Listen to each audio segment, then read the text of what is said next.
आज विराट कोहली म्हटल्यावर आम्हाला खूप आनंद होतो. Champions of champion. आम्हाला त्याचं यश दिसतं, त्याचा पैसा दिसतो, त्याची प्रसिद्धी दिसते. पण त्याचे कष्ट माहिती आहेत. 18 तास स्वतःला कोंडून घेऊन फलंदाजी करत राहिलाय तो.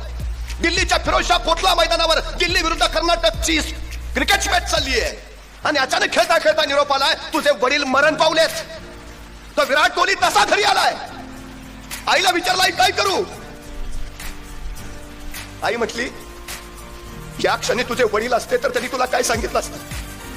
विराट म्हणाला माझे वडील मला हेच म्हटले असते, खेळायला जा, तुझं ध्येय पूर्ण कर, बाकी गोष्टीकडे लक्ष देऊ नकोस. आणि वडिलांचं प्रेत घरात ठेवून तो विराट कोहली फिरोजशाह कोटला मैदानावर खेळत राहिला. हे दिलाय त्यानं, किंमत वजा केली, दिली आहे किंमत. मोठं कधी होतं. हा त्याग करावा लागतो, स्वसावा लागतं, सहन करावं लागतं, स्वतःला जाळून घ्यावं लागतं.